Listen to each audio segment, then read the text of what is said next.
इयत्ता 9वी तुकडी चा विद्यार्थी. एक शाही ज्यांनी आपल्या लेखणीतून मशाल पेटवली, एक योद्धा ज्यांनी अन्यायावर वार केला आणि एक साहित्यिक ज्यांनी आपल्या शब्दांमधून क्रांती केली. नमस्कार आदरणीय मुख्याध्यापक व इथे जमलेले सर्व शिक्षक व माझे प्रिय विद्यार्थी मित्रांनो. आज मी तुमच्या समोर एका अशा व्यक्तिमत्वाबद्दल बोलणार आहे ज्यांनी आपल्या शब्दांमध्ये तलवार आणली, आपल्या गाण्यांमध्ये बंड आणला आणि साहित्यांच्या पानांवरून क्रांती होती. हो, मी बोलत आहे लोकशाहीर अण्णाभाऊ साठे यांच्याविषयी. मित्रांनो, कुठलाही माणूस हा जन्म घेत असतो, पण काही लोक हे इतिहास घडवतात. अण्णाभाऊंनी तो इतिहास घडवला आणि ते स्वतः एक विचारधारा बनले. मित्रांनो, अण्णाभाऊंना लहानपणीपासूनच कळालं होतं की हा जगाचा खेळ फार विचित्र आहे. एक माणूस रोज गरिबीने भुकेला मरतो आणि दुसरा सोन्याच्या ताटात खुश राहतो. अण्णाभाऊंना लहानपणीपासूनच कळालं होतं की झोपडपट्टी, धुलाई काम आणि त्यांनी हमाली केली. मात्र त्यांचं मन हे वेगळं होतं. त्यांना वाटत होतं की आपण गरीब आहोत, पण आपण मुख मिळून गप्पा बसायचं नाही, आवाज उठायचा आणि मग त्या आवाजाने घडली साहित्याची वाट. ना शाळा ना कॉलेज, पण ज्ञान.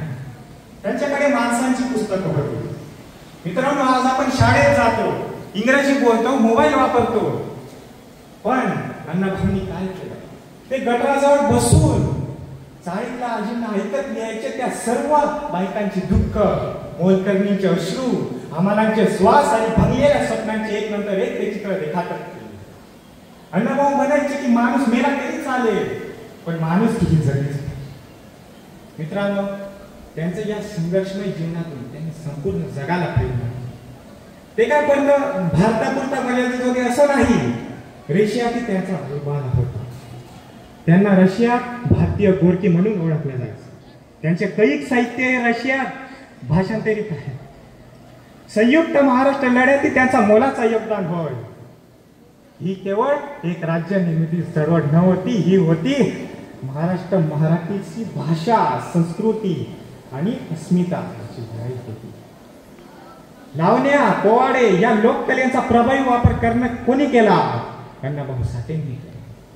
मित्रांनो, शेवटी एवढंच सांगतो की त्यांनी ज्या कार्य केले आणि त्यांनी आपल्या कार्यांमधून संपूर्ण जगाला केले.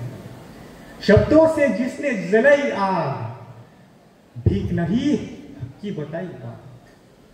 ते आपल्या पोवाड्यांमधून सांगायचे की महाराष्ट्र माझा जागा झाला, ऐकीच्या आवाजानं भागा झाला. या होईना संपूर्ण समाज हटायचा. आणि मित्रांनो, आज आपण जो महाराष्ट्र बघत आहोत त्यामागे अण्णाभाऊ साठेंसारख्या लोकशाहीरांचा मोलाचा योगदान होय. धन्यवाद.